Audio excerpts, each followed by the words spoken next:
Hi, here we are at Newcom Forum. Can you say who you are? My name's Dave Carroll. Okay. And what are you known for? I'm probably best known for my United Breaks Guitars trilogy of songs, outlining my displeasure with my experience with United Airlines when they broke my guitar a couple of years ago. Yeah, for those who don't know what happened, give us a quick recap. I was traveling in a band that I've played with for most of my career called Sons of Maxwell on March 31st, 2008, and landed in Chicago to catch a connector, and some United baggage handlers threw our guitars, and my guitar ended up getting broken. And I tried for about 8 months to get United to take some responsibility for it, and they couldn't, and they wouldn't. United, you broke my Taylor guitar. United, some big help you are. You broke it, you should fix it. You're liable, just admit it. I should have flown with someone else or gone by car. 'Cause United breaks guitars. Yeah, United breaks guitars. Yeah, United breaks guitars.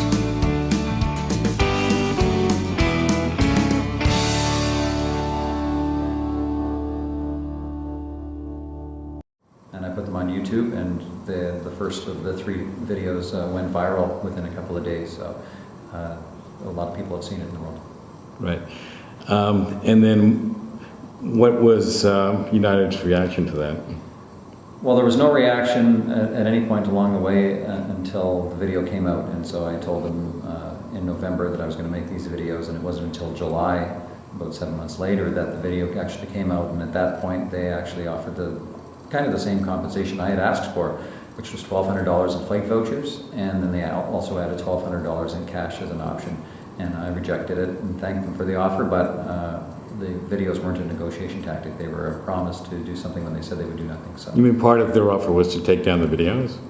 No, but I think they might have assumed that if I accepted, and they would have been right, if I would have accepted the compensation, then maybe there'd be no need for the second or third video. And, oh, I see. You know. Well, tell us how popular the videos became. Well, the first one has been the workhorse of the 3, and it's closing in on 9 million hits on YouTube now, and it was really unique because it was not only a viral video on YouTube, but it was a mainstream media story as well, and not just in one area. It wasn't just an entertainment or a social media story. It was a business story and a travel story, and so well over 100 million people have heard of this, if not seen the video. And at the time, July last year or the year before? July 6th, 2009.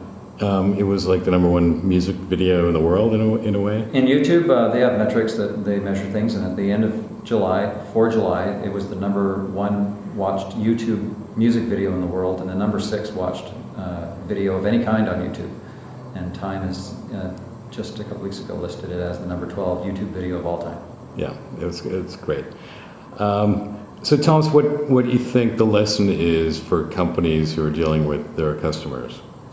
Well, I think a smart company these days understands that everybody has a voice, so the best way to handle your customers to avoid this is to first of all give great customer service right out of the gate. But you should also try and make sure that all your customers are happy all the time, and that is impossible. It can't happen every time, but if that's your approach, then when things go bad, if somebody has a bad customer service experience, they're more than likely they're going to be satisfied with your recovery plan, because you'll have one in place, because it's a bad day when a customer is upset. And how do you think social media or video has sort of changed the balance of power between customers and companies? It's made all the difference. Companies now that are dropping the ball and giving bad customer service can't ride out anything like they did before. It used to be if you waited long enough, people would go away, and in my case, they made me go for nearly 9 months before they definitively said they weren't going to do anything. And I was almost out of options, but I wasn't, because social media allowed me to express myself in a creative way. In your keynote talk just now, you mentioned the concept of the market of one. Tell us what that means.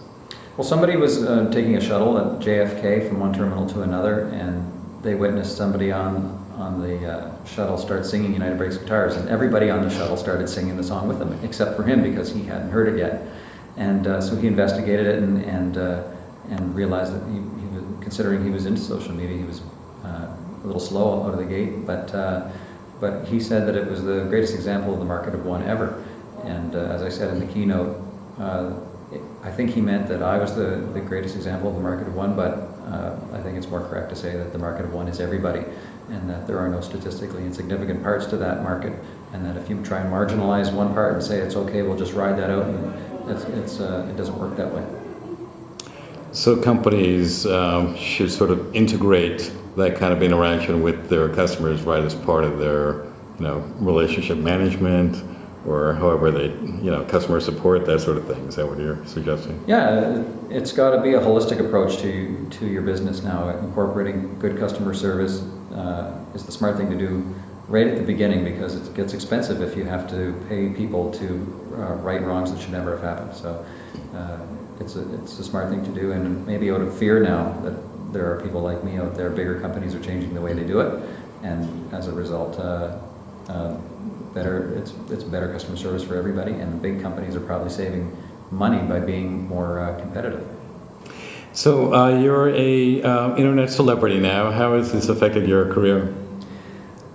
CD sales have gone through the roof as far as an independent musician goes. I'm still completely independent. I don't have a manager or even a publicist or anything like that. Mm-hmm. And so CD sales are great. People are calling to offer gigs in places I've never played before, and commissioning me to write songs for either their company or their cause, or just really interesting opportunities are falling at my feet these days. And I've also taken on the role, I guess, of speaker, sharing the entertainment value of my story and some of the insights that I've learned that people can relate to, I guess.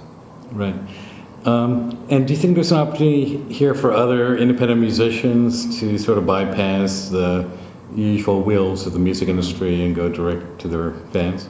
That's one of the biggest lessons I learned here, is that as an independent musician, you can really measure how effective social media is, because having none of the music industry personnel in my team, I was able to take my music and reach millions and millions of people with a song and a message, and introduce them to the back catalog of everything I've ever done. And it's not just impressive, but it's the implications for that are pretty far-reaching for the music industry, because there are a whole bunch of people in between musicians and their audiences who are taking a percentage of the gross of what they do, that they may be redundant in the not-so-distant future. Yeah. And you live in Halifax, Dave? Halifax, Nova Scotia, in Canada, right on the eastern seaboard. Very nice. How did you fly in today, by the way? I flew in with Continental. Okay. Yeah. I have actually, people ask, and I have flown United 3 times, twice by accident and once out of necessity.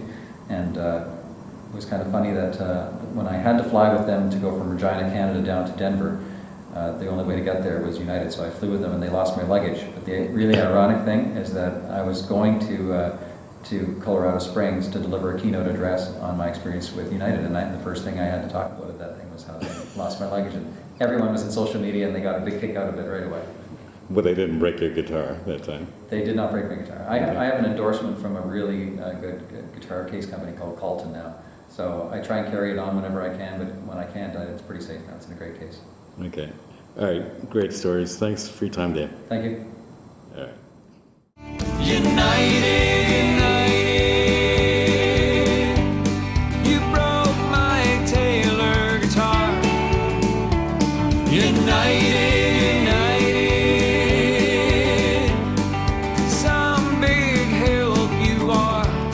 You broke it, you should fix it. You're liable, just admit it. I should have flown with someone else or gone by